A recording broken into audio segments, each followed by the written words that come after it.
She isn't looking for him. That's the part I need you to hold on to because it matters. She isn't checking up on him.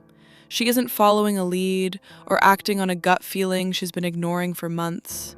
She's dropping a friend at the airport on a Wednesday afternoon, and she's thinking about what to make for dinner.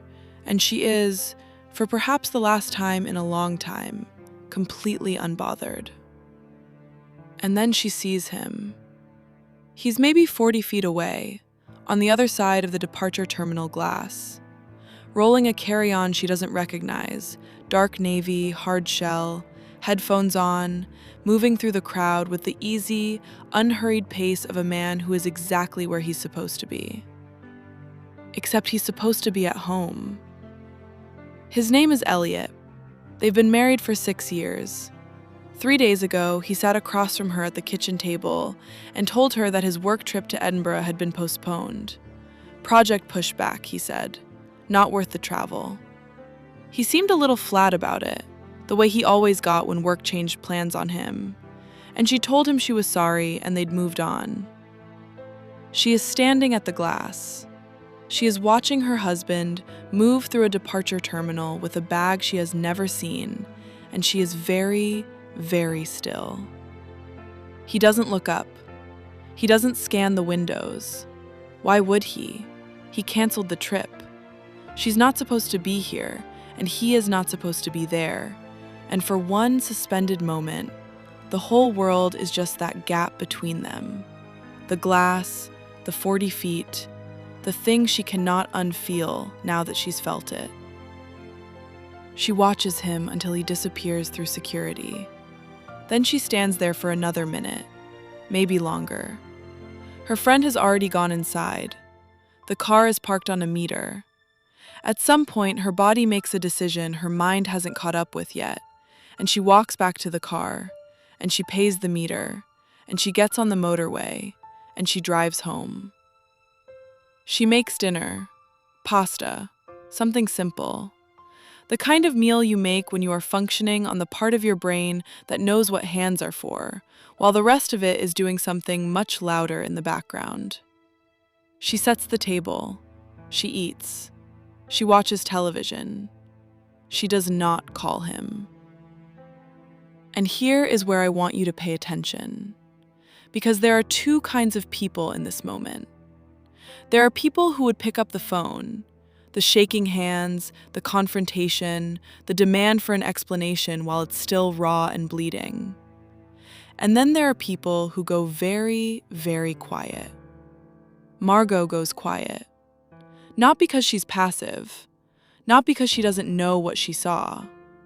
She goes quiet because something in her, something older and more deliberate than panic, understands that she has just been handed something. A window, a before and after, and she is not going to waste it by knocking it over in the next 10 minutes. So she waits. She washes the dishes. She gets into bed on her side. She lies in the dark and she thinks about the bag. Dark navy, hard shell, completely unfamiliar. And she thinks about the way he moved through that terminal like he'd done it 100 times. And she starts to wonder, how many times has he done it? Because here's the thing. The trip to Edinburgh, the one he canceled, that was a 3-day trip. She hadn't thought much about it when he said it was off. She'd maybe been a little relieved, actually, because 3 days alone in the house felt like breathing room she didn't know she needed.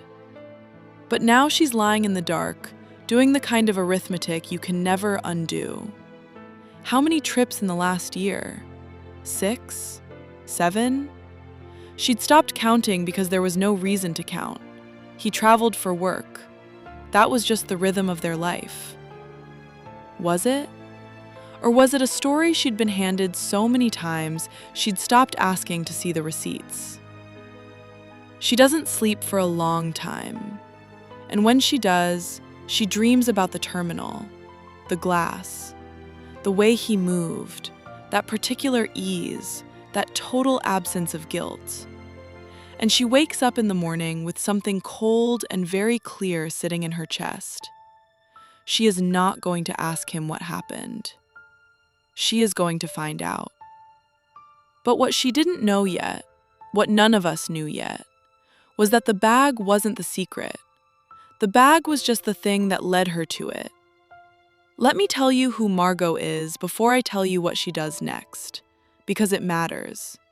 The kind of person she is, the specific shape of her, is the reason this story goes the way it goes. A different woman might have exploded, might have called him the moment she got back to the car, voice shaking, making him aware that she knew.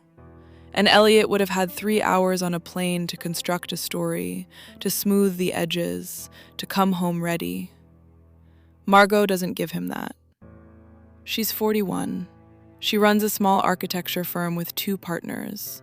She's the one who notices load-bearing walls, structural inconsistencies, the places where a building's design and its reality quietly disagree. That is not a coincidence. That is who she has always been. The person in the room who looks at how something is actually holding together, not just how it appears. She met Elliot at a conference. He was in corporate finance. He was funny and deliberate, and he asked her questions that weren't small talk, and she thought, here is someone who pays attention. She was right. He did pay attention. He paid close, careful, sustained attention to every gap in her schedule, every assumption she made, every time she decided there was no reason not to trust him. But she doesn't know that yet, not the full shape of it. Right now, the morning after the airport, she knows one thing. She saw him, and he didn't cancel the trip. And the bag was one she'd never seen before. And she needs to understand what those 3 things mean before she decides what to do with them. So she starts with what she has access to.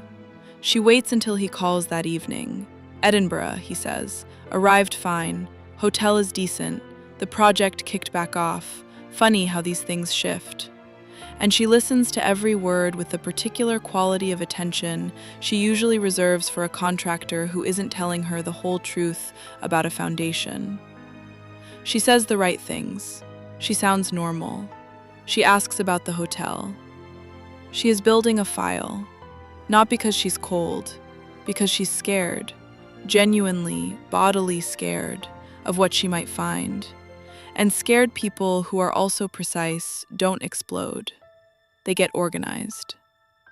She starts with the bank statements. They have a joint account, the household account, groceries, bills, the fabric of ordinary life. And they have separate accounts for their own spending. This has always felt like a reasonable arrangement, a privacy thing, a respect each other's money thing. She had never once thought of it as a structure that could be used against her. She looks at the joint account first, nothing unusual. Then she thinks about the bag. Dark navy, hard shell, not cheap. That bag cost money, $300, maybe more, and it didn't come out of the joint account. So it came out of the separate one she doesn't have access to. She sits with that for a moment. Then she thinks about the trips. 7 in the last year, she'd said in the dark last night. But that felt like an undercount now that she was trying to be precise about it. She goes to the kitchen drawer where they keep the paper diary, the one they'd started keeping during lockdown and never stopped, and she opens it to January. She counts. January, 1 trip, 3 days, Manchester.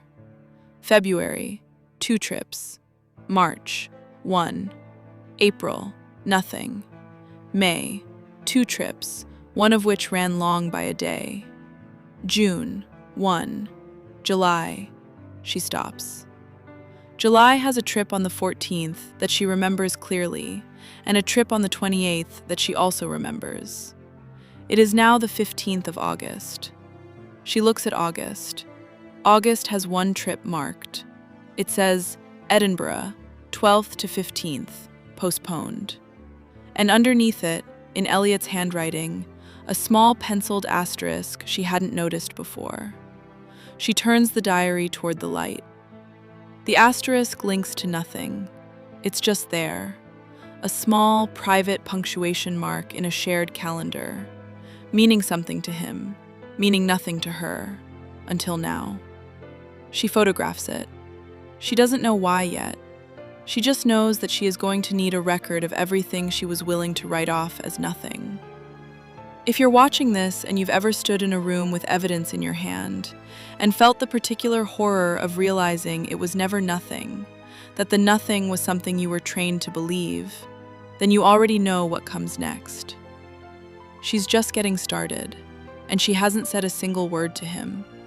She thought she was looking for proof of one lie, but some lies aren't built alone. Some of them have architecture, and she was about to find the floor plan. Here's where it stops being about a bag. Margaux spends the next 9 days doing something she has never done before in her marriage. She pays attention like her life depends on it. Not obsessively, not visibly. She simply starts noticing, the way she'd notice a hairline crack running up a wall that everyone else walked past without a second glance. The first thing she notices is the phone.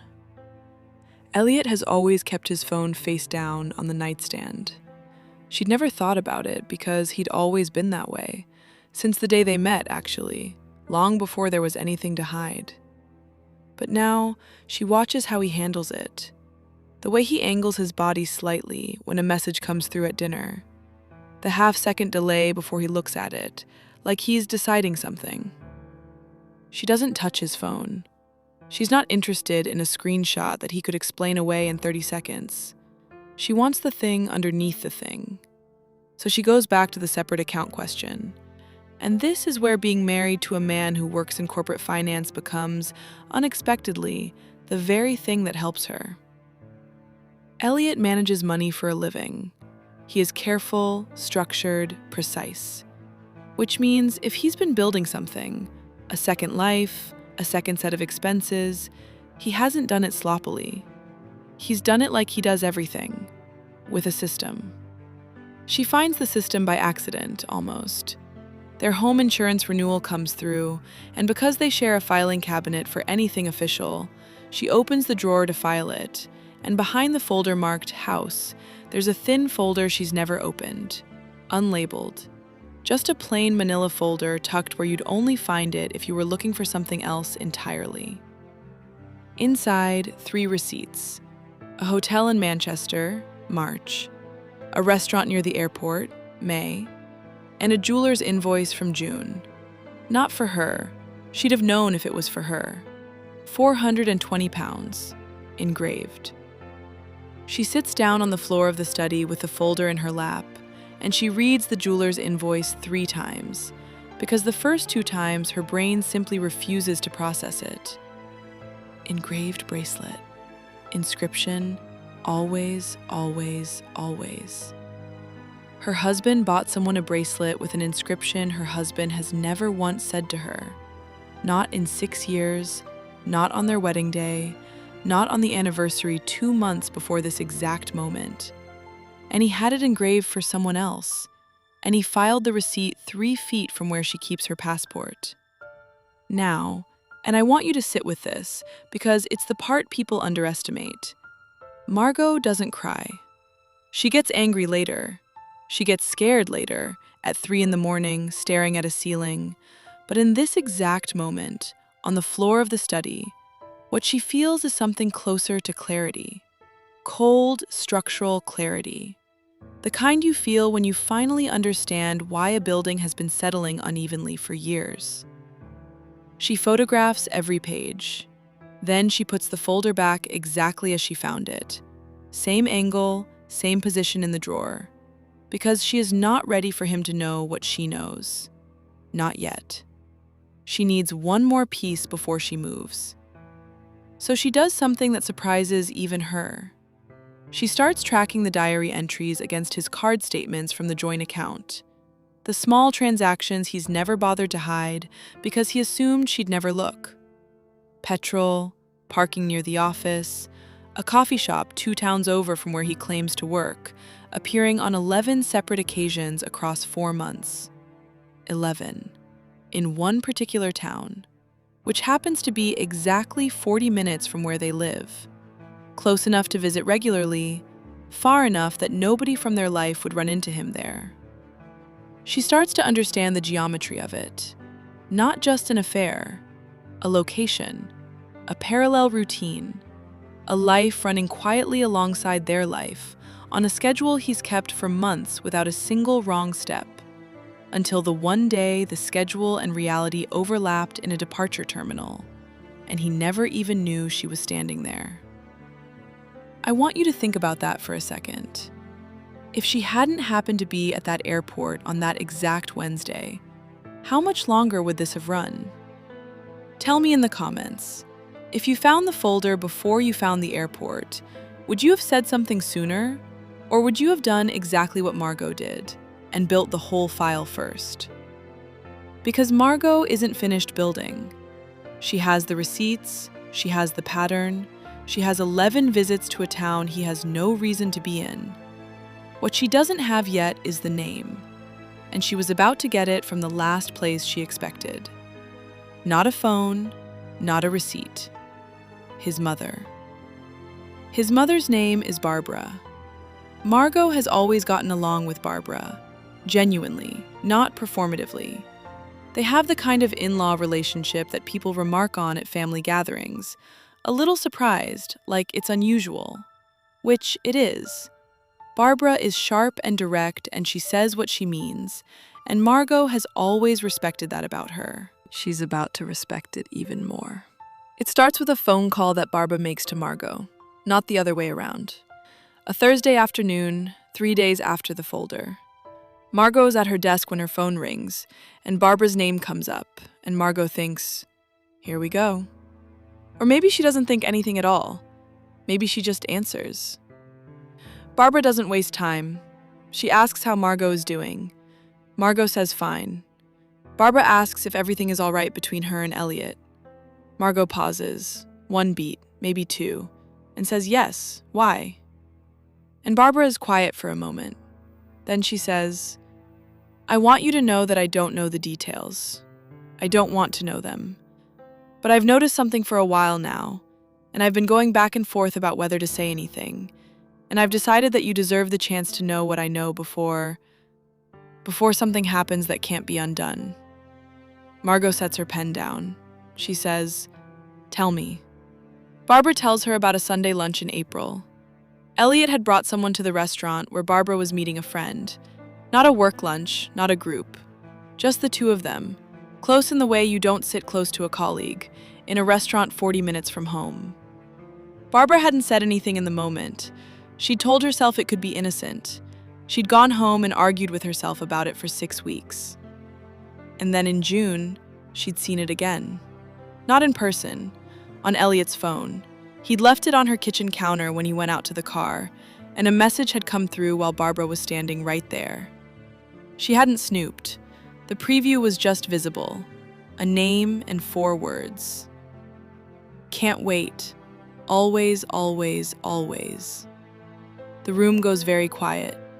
Not just in the kitchen where Margaux is sitting. Somewhere deeper than that. The kind of quiet that happens when the last piece clicks into the place you hoped it wouldn't. She says the name out loud to Barbara, because she's heard it before. Not from Elliot, not directly. From a work email he'd read aloud to her once, months ago. A colleague, he'd said. Sharp, difficult. Honestly, a bit of a nightmare. He'd talked about her like she was a problem, and Margaux had felt sympathy for him. She sits on the kitchen floor for the 2nd time in a week. Not because she can't stand, she can. She just needs a moment where the ground feels certain, and the floor is the most honest thing in the room. Barbara is still on the line. Margaux says, how long have you known? Barbara says, since April. I'm so sorry. I kept telling myself I'd misread it. Margaux says, you didn't. Barbara says nothing. And then, quietly, she says, what do you need? What Margaux needs is a minute. What she says is, just don't tell him we spoke. Barbara agrees immediately, without hesitation. And Margaux registers that too. The fact that Barbara, his own mother, needs no convincing whatsoever to keep something from her son. That tells her something. It tells her that whatever shape Elliot presents to the world, the reasonable man, the good husband, the professional who travels for work and calls every evening from hotels he is actually staying in, there's a version of him that the people who raised him can see more clearly than she can. They've been watching the gap between who he says he is and who he actually is for a lot longer than she has. Let me ask you something, and I mean this seriously. If your mother-in-law called you like Barbara called Margaux, would you have wanted to know? Or is there a version of you that would have rather not had that conversation? Because I think about Margaux making that choice, to hear it, to let it land, to say tell me instead of I'd rather not, and I think that took something. A specific kind of courage that looks, from the outside, like just answering the phone. She hangs up with Barbara. She sits in the kitchen for a long time. And then she does something she's been holding off on for 9 days, something she has been deliberately, carefully not doing. Because she wanted to be sure before she moved, and now she is sure. She calls a solicitor, not a screaming match, not a confrontation with his phone thrown across the room, not a tearful ultimatum at midnight, a solicitor. Monday morning, first available appointment, and she explains the situation clearly and calmly, and she asks what she needs to know. Because here's what Margaux understands, what she's understood since the floor of the study, that some moments in your life require the same thing a structural survey requires. You need to know exactly what you're dealing with before you decide what stays and what comes down. Elliot came home on Friday evening with a bottle of wine and a story about a difficult client. He kissed her on the cheek. He said, "I missed you." She smiled. She poured the wine. She said, "I missed you too." And she had never meant anything less in her life. She gives him one more week. Not because she's uncertain, not because she's hoping she's wrong. She passed that stage somewhere between the jeweler's invoice and Barbara's phone call. She gives him one more week because the solicitor told her a few things worth knowing, and one of them is this. Documentation is everything, and patience is documentation. So she watches. She watches the way he moved through their shared life, the ease of it, the practiced normalcy, the total absence of guilt in his face at dinner, and she files all of it. Not in a folder, in herself. In the part of her that will need to remember, later, when things get loud and complicated, that this was a man who could look her in the eye every evening and feel nothing. Or feel something and simply not care. She's still not sure which one is worse. The week gives her 2 more things she wasn't expecting. The first, on Tuesday evening he tells her he needs to go back to Edinburgh the following month. Same project, he says, running longer than anyone anticipated. He's relaxed about it, almost bored, the way you are when you've told a lie so many times it no longer requires any effort. She says, "Of course, these things happen." She means, I know. The second thing is a conversation she overhears, not snooping, not deliberately.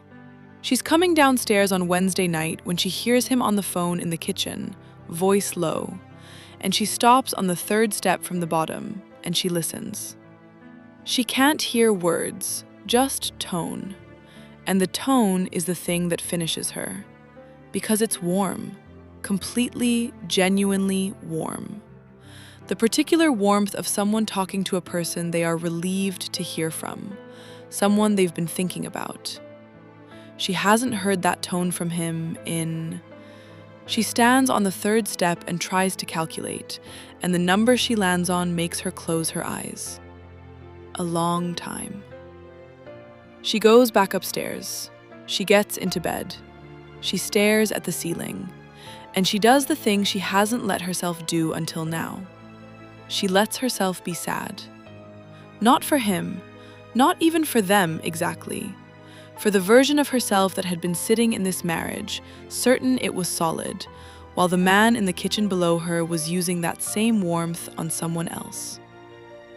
She cries, quietly, in the way you cry when you've been holding it together for a very specific purpose, and the purpose is almost complete, and your body knows it's almost safe to let go.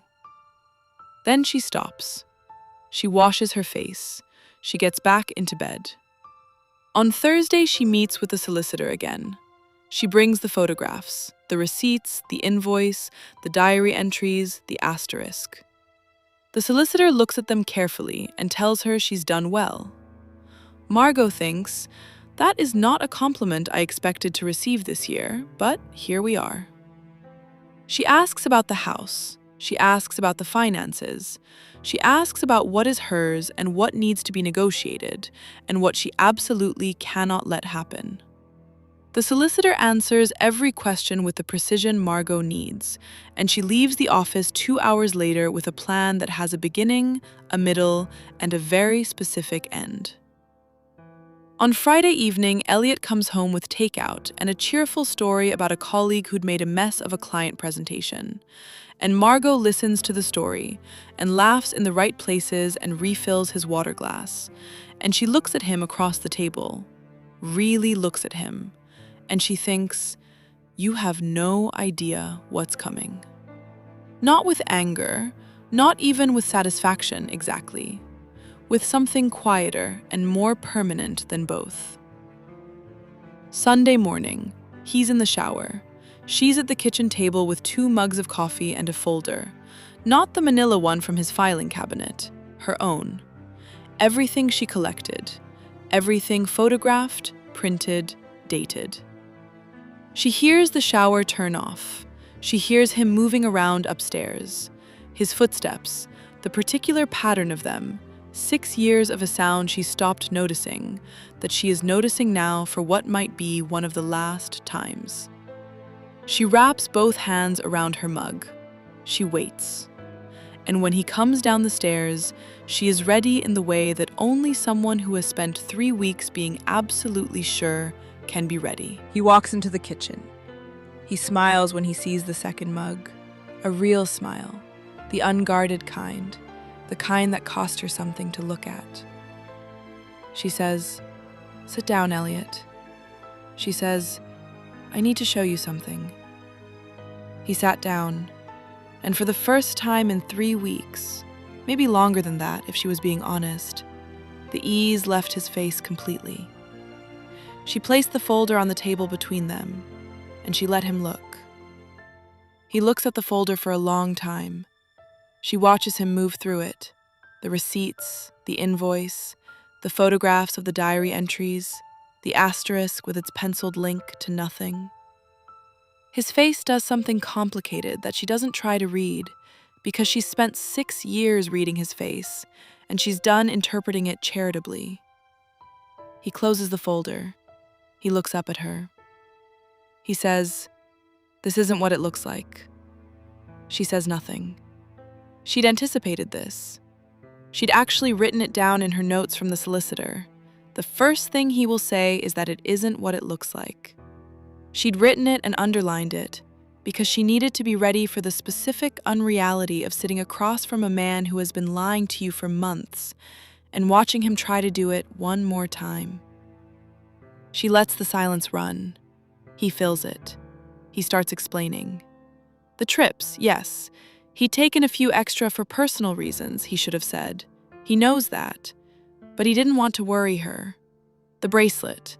For his sister's birthday, he says, which might have worked if his sister's name wasn't the one she'd already confirmed was not on the invoice. The restaurant in April was a client lunch that went long. The always, always, always, he doesn't explain. He tries for another 10 minutes. She lets him try. And then she opens the folder to the last page, a single printed screenshot, which she won't explain to you in full because some details belong to Margaux, and she puts it in front of him. He stops talking. She says, "I've already spoken to a solicitor. I know what I'm entitled to.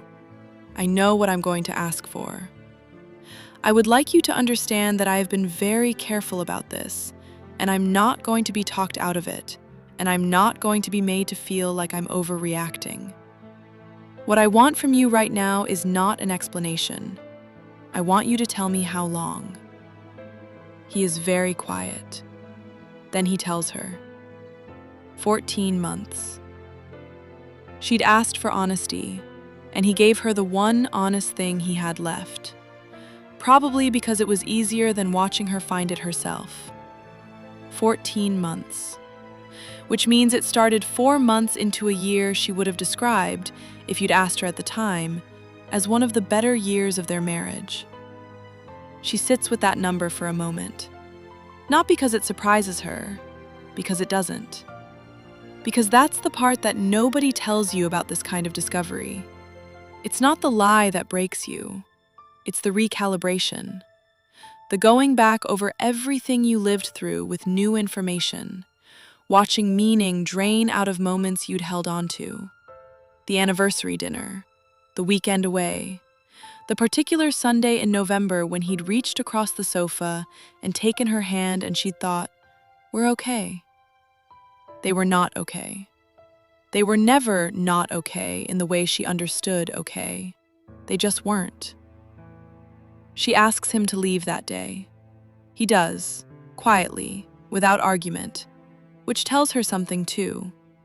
He takes a bag, not the navy one. She never sees that bag again. And then the house is quiet. Just her and the coffee mugs and the folder, and the Sunday morning light coming through the kitchen window. And for the first time in 3 weeks, maybe longer, she breathes all the way to the bottom of her lungs. She tells me later, and this is the part I want to leave you with, that the first night alone was the strangest night of her adult life. Not because it was frightening, because it wasn't. She'd expected to fall apart. She'd been braced for it. Instead, she felt something she could only describe as spacious. Like a room she didn't know had been cluttered had suddenly been cleared. Not healed, not fine, not over it, just spacious. Like she could finally see the walls. She thinks about Barbara, about the phone call, about a woman who raised a man like Elliot and still chose, when it mattered, to call the person he had deceived. She sends Barbara a message that evening. It says, "Thank you for being honest with me. I know that wasn't easy." Barbara replies with 3 words. "You deserved better." She did. That's the whole thing, really. The whole story, distilled down to its truest part. She deserved better. She didn't get it. And when she finally found out, on an ordinary Wednesday afternoon at an airport, dropping a friend at departures, she didn't collapse. She didn't beg. She didn't set fire to anything. She built a file. She paid attention. She waited until she was sure.